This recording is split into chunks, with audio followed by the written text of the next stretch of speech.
Saramago é 100, um olhar sobre seus romances pela voz de Raul Oliveira. Olá, caros ouvintes, bem-vindos a mais um episódio do nosso podcast. Eu quero agradecer as muitas mensagens carinhosas que recebi na estreia, elogios e também críticas, sempre fundamentais. A grande polêmica girou em torno do meu pretenso sotaque português, em alguns momentos do primeiro episódio. Algumas pessoas gostaram, acharam natural, casual, legítimo até, e outras disseram que estava no meio do caminho, nem brasileiro e nem português. Houve quem recomendasse um estudo detalhado dos diversos sotaques da terrinha e aqueles que decretaram que sou um brasileiro falando para brasileiros, apenas. Será? Bom, vamos lá. Minha relação com Portugal vai longe. O meu pai, Hernani Martinho, já falecido, e meus avós paternos são portugueses de Santa Iria da Zóia. E os meus avós maternos, portugueses do norte, de Viana do Castelo. Eu sou, obviamente, torcedor do Vasco da Gama. Meu nome completo é Raul Martinho Sá de Oliveira, isso mesmo, com apóstrofe. E embora tenha estado apenas uma vez em Portugal, foi como se lá estivesse em casa, como se eu soubesse os caminhos e a fala portuguesa brotasse pelo simples contato com a terra ou com as coisas de Portugal. E aí, quando eu leio Saramago, esse falar meio carioca, meio lusitano, surge com uma força incontrolável. Eu tentei reprimir, mas acho que fracassei. Eu decidi então usar esse modo de falar como um recurso de narração, para indicar e sublinhar os momentos em que é a voz de Saramago dizendo, sejam depoimentos, memórias ou diários. A minha intenção não é imitar Saramago, mas sim fazer uma homenagem. Um jeito que encontrei para, a partir de uma mudança de entonação, de sotaque, ritmo fonético, dar cor local às suas palavras e me aproximar ainda mais do seu espírito e coração. Me perdoem os incomodados, mas também estou ao meio do caminho. Meio brasileiro, meio português. E adoro acreditar que também falo para outras partes desse mundo imenso. Como diria Saramago, o leitor dos meus livros deverá ler como se estivesse a ouvir dentro de sua cabeça uma voz dizendo o que está escrito. Episódio 2, Claraboia. Primavera de 1952. Um pequeno prédio numa rua modesta de Lisboa. O sapateiro Silvestre, inquilino do térreo, passa os dias a trabalhar em sua oficina enquanto observa o mundo pela janela. Adriana, uma das solteironas do último andar, adora as sinfonias de Beethoven. Sua irmã Isaura aprecia os dias de nevoeiro e é uma ávida leitora de romances. No apartamento ao lado, Maria Cláudia sonha com uma vida de liberdade e sofisticação. A jovem datilógrafa, filha de Anselmo e Rosália, é fascinada pela beleza de Lídia, vizinha do andar inferior que vive sozinha, mantida por um homem. A espanhola Carmen, a outra moradora do térreo, é incapaz de esconder seu ódio pelo marido, o caixeiro viajante Emílio.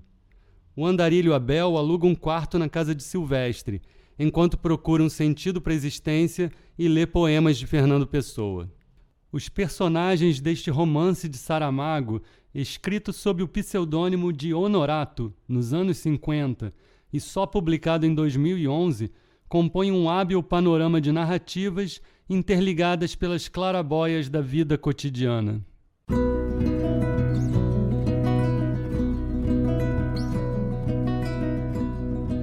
Ouvimos a contracapa da segunda edição de Claraboia, pela Companhia das Letras, que sintetiza bem essa fresta, essa entrada de luz, essa claraboia por onde Saramago, do alto, vislumbra personagens simples e seus cotidianos de trabalho e sonhos.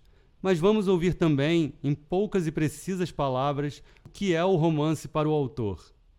Claraboia é a história de um prédio onde há 6 inquilinos, e é como se por cima da escada houvesse uma claraboia por onde o narrador vê o que se passa embaixo. Não está mal, mas não quero que publiquem. Não quero que publiquem? Ué, mas o livro não foi publicado? Bom, vamos continuar ouvindo Saramago para tentar entender melhor essa história. A propósito desse último romance, eu tenho uma anedota. Quando terminei, um amigo meu que trabalhava numa editora levou-o para tentar publicá-lo. Mas não se publicou e eu não prestei muita atenção. Depois, a vida nos separou por uma ou outra razão e esqueci do assunto. Não tinha esquecido que o havia escrito, mas o original, único, era algo que já considerava perdido. Tampouco me atrevi a ir à editora para dizer que queria recuperar um texto meu. Deixei-o. Até que, não faz muitos anos, 9 ou 10, recebo uma carta dessa editora, na qual me dizem que, reorganizando seus arquivos, tinham encontrado um romance, quase 30 anos depois, que se chamava Claraboia. E me diziam que, se eu estivesse de acordo, teriam muitíssimo gosto em publicá-lo. Imediatamente fui lá, agradeci-lhes pela atenção de querer publicá-lo, mas roguei que me o devolvessem. Tenho-o aqui e não se publicará enquanto eu viver.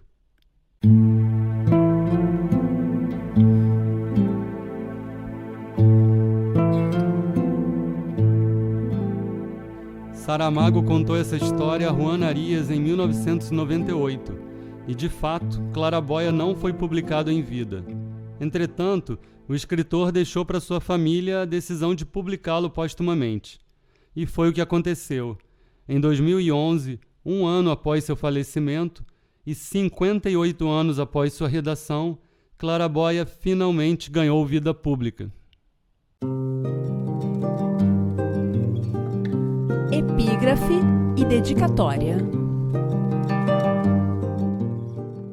Com sua simplicidade e senso de humor peculiar, Saramago costumava dizer que, caso alguém estivesse com preguiça de ler seus livros, bastava ler a epígrafe para saber da história. Seu cuidado nessas escolhas vem desde a juventude, como vemos na epígrafe de Raul Brandão, que anuncia o romance. Em todas as almas, como em todas as casas, além da fachada, há um interior escondido. Claraboia é dedicado à memória de Jerônimo Hilário. Avô materno de Saramago, Jerônimo é uma presença marcante e perene na alma do escritor. Lembrado frequentemente em muitos depoimentos, entrevistas e discursos, Jerônimo ocupa um enorme espaço de amor, simplicidade e sabedoria na formação do espírito e caráter de Saramago, como percebemos neste depoimento. Tenho ali uma foto dos meus avós maternos. Aquele homem alto e magro que está na foto é meu avô Jerônimo, pai da minha mãe, e ela é a minha avó, que se chamava Josefa. Meu avô era pastor, não tinha nem mesmo uma vara de porcos. Tinha umas 8 ou 10 porcas, que depois pariam leitões que eles criavam e vendiam, e disso viviam ele e ela. As pocilgas ficavam ao lado da casa. No inverno, podia acontecer, e aconteceu vez ou outra, que alguns leitõezinhos, os mais fracos, que as pocilgas ficavam do lado de fora, podiam morrer de frio. Então, os dois levavam esses leitõezinhos para a cama, e ali dormiam os dois velhos com 2 ou 3 porquinhos, debaixo dos mesmos lençóis, para aquecê-los com seu calor humano. Este é um episódio autêntico.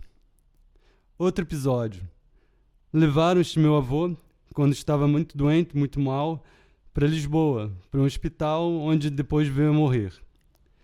Antes de sabê-lo, em seus 72 anos, aquela figura que nunca esquecerei se dirigiu à horta, onde havia algumas árvores frutíferas, e, abraçando-as uma a uma, se despediu delas chorando e agradecendo pelas frutas que tinham dado. Meu avô era um analfabeto total. Não estava se despedindo da única riqueza que tinha, porque aquilo não era riqueza. Estava se despedindo da vida que elas eram e da qual ele não compartilharia mais. E chorava abraçado a elas, porque intuía que não voltaria a vê-las. Essas 2 histórias são mais do que suficientes para explicar tudo. A partir daí, as palavras sobram.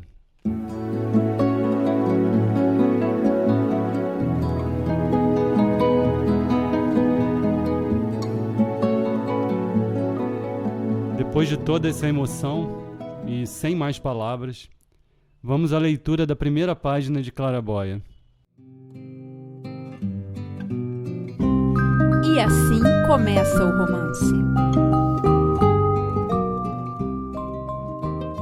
Por entre os véus oscilantes que lhe povoavam o sono, Silvestre começou a ouvir rumores de loiça mexida e quase juraria que transluziam claridades pelas malhas largas dos véus. Ia aborrecer-se, mas percebeu, de repente, que estava acordando. Piscou os olhos repetidas vezes, bocejou e ficou imóvel, enquanto sentia o sono afastar-se devagar. Com um movimento rápido, sentou-se na cama. Espreguiçou-se, fazendo estalar rijamente as articulações dos braços. Por baixo da camisola, os músculos do dorso rolaram e estremeceram. Tinha o tronco forte, os braços grossos e duros, as omoplatas revestidas de músculos encordoados. Precisava desses músculos para o seu ofício de sapateiro. As mãos tinha-as como petrificadas, a pele das palmas tão espessa que podia passar-se nela, sem sangrar, uma agulha enfiada. Num movimento mais lento de rotação, deitou as pernas para fora da cama. As coxas magras e as rótulas tornadas brancas pela fricção das calças que lhes desbastavam os pelos entristeciam e desolavam profundamente Silvestre. Orgulhava-se do seu tronco, sem dúvida, mas tinha raiva das pernas, tão enfesadas que nem pareciam pertencer-lhe.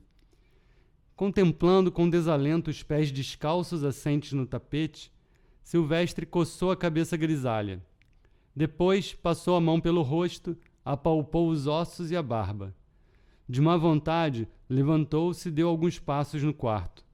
Tinha uma figura algo quixotesca, empoleirado nas altas pernas como andas, em cuecas e camisola, a trunfa de cabelos manchados de sal e pimenta, o nariz grande e adunco e aquele tronco poderoso que as pernas mal suportavam.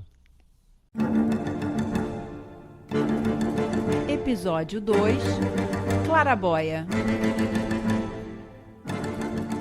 A música é uma das grandes paixões de Saramago. Companheira de escrita, surge também como fio condutor de muitas de suas obras. Amante, sobretudo, de óperas e música de concerto, Saramago faz uma linda homenagem a Beethoven já no 3º capítulo de Claraboia. Vamos ouvir esse trecho. Atravessando as paredes e subindo até as estrelas, ficou a música, o andamento lento da heróica, clamando a dor, clamando a injustiça da morte do homem. Os últimos compassos da marcha fúnebre tombavam como violetas no túmulo do herói. Depois, uma pausa, uma lágrima que desliza e morre. E imediatamente, a vitalidade dionisíaca do esquerzo, ainda pesado da sombra do Hades, mas fruindo já a alegria da vida e da vitória. Um estremecimento correu sobre as cabeças curvadas. O círculo encantado da luz que descia do teto unia as 4 mulheres na mesma fascinação. Os rostos graves tinham a expressão tensa dos que assistem à celebração de ritos misteriosos e impenetráveis. A música, com o seu poder hipnótico, levantava alçapões no espírito das mulheres. Não se fitavam. Tinham os olhos atentos ao trabalho, mas só as mãos estavam presentes. A música corria livremente no silêncio e o silêncio recebia nos seus lábios mudos. O tempo passou. A sinfonia, como um rio que desce da montanha, alaga a planície e se afunda no mar, acabou na profundidade do silêncio. Adriana estendeu o braço e desligou a telefonia. Um estalido seco como o correr de uma fechadura. Terminara o mistério. Tia Amélia ergueu os olhos. As suas pupilas, habitualmente duras, tinham um brilho úmido. Cândida murmurou: "É tão bonito." Não era eloquente a tímida e irresoluta Cândida, mas os seus lábios descorados tremiam, como tremem os das raparigas quando recebem o primeiro beijo de amor. Tia Amélia não ficou satisfeita com a classificação. Bonito? Bonito é uma cantiguinha qualquer. Isto hesitava.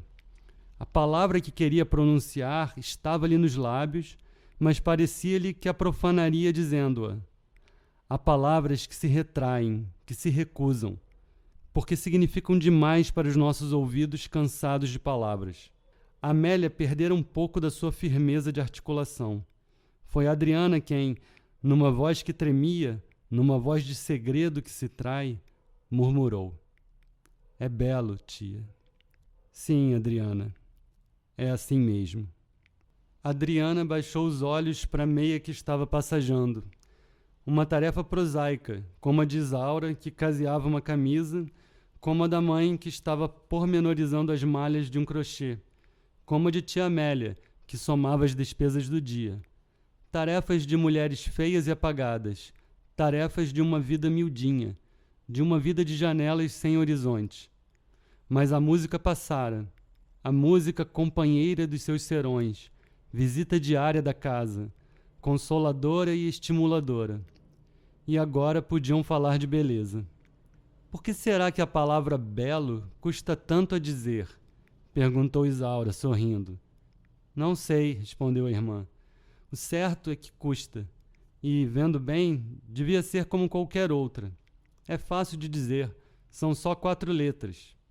Também não percebo. Tia Amélia, ainda chocada pela sua incapacidade de há pouco, quis esclarecer. Percebo eu. É como a palavra Deus para os que creem. É uma palavra sagrada. Sim, tia Amélia dizia sempre a palavra necessária, mas impedia a discussão. Ficava tudo dito. O silêncio, um silêncio sem música, carregou a atmosfera. Cadernos de Lanzarote. Em maio de 93, Saramago viajou a Madrid para participar da Semana do Autor, evento literário dedicado, naquele ano, à sua obra. No dia 25, ele anotou em seu diário um divertido almoço com Garcia Marques. E, ao final, comentou o segundo dia da semana, sublinhando, àquela altura, sua mágoa com o tratamento que então recebia da crítica e autoridades portuguesas. Almoço com Gabriel Garcia Marques, que nos mandou recado, apesar de estar meio incógnito em Madrid. Quase 3 horas à mesa, uma conversa que parecia não querer acabar. Falou-se de tudo, das eleições espanholas, da situação social e política portuguesa, do estado do mundo, de livros e de editores, de Paz e Vargas Llosa, etc.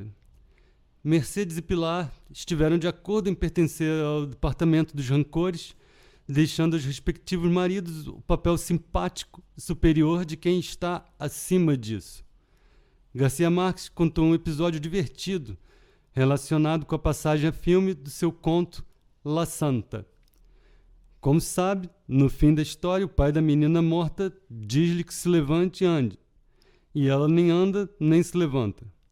Mas a Garcia Marques, que andava às voltas com o guião, não satisfazia esse final. Até que veio a encontrar a solução. No filme, a menina ressuscitaria mesmo.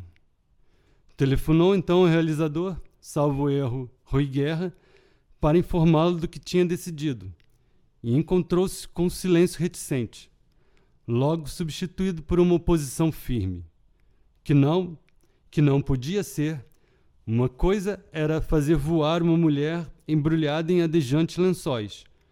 Outra, ressuscitar um corpo há tempos falecido, mesmo havendo já indícios milagreiros, como não cheirar mal e não ter peso. Resposta de Garcia Marques. Pois é, vocês, stalinistas, não acreditam na realidade. Outro silêncio, porém diferente, do outro lado da linha. Enfim, a voz ouviu-se. De acordo. E a menina ressuscitou. Segundo dia da semana. Tema: El escritor como lector del tiempo y medidor de la historia. Moderou César Antônio Molina e participaram Ángel Crespo, Carlos Reis, que hoje mesmo chegou de Portugal, e Juan Rivera. A este não conhecia. Menos público, interesse igual. Eduardo Lourenço surpreende-se com o conhecimento que estes espanhóis mostram ter dos meus livros. Quase lhe digo que é uma boa compensação para a relativa indiferença da crítica e da ensaística portuguesa, que, ressalvadas as exceções conhecidas, não tem conseguido acertar o seu espaço de dança com a minha música. Para muita gente, maior e menor, a minha existência no quadro da literatura portuguesa atual continua a ser uma coisa incompreensível e custosa de roer, de modo que andam a comportar-se como se ainda alimentasse a esperança de que, por artes prestidigitativas, eu venha a desaparecer um dia destes, desfeito em pó, fumo ou nevoeiro, levando comigo os livros que escrevi e deixando tudo como estava antes.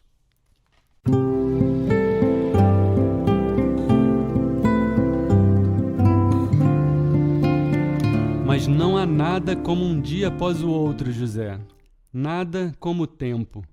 Não é raro termos mais facilidade para reconhecer e valorizar um estrangeiro do que um dos nossos, como a síndrome da grama do vizinho.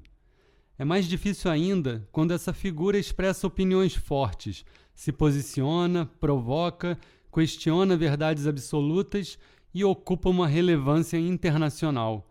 Foi assim com Saramago, principalmente após a publicação de O Evangelho segundo Jesus Cristo.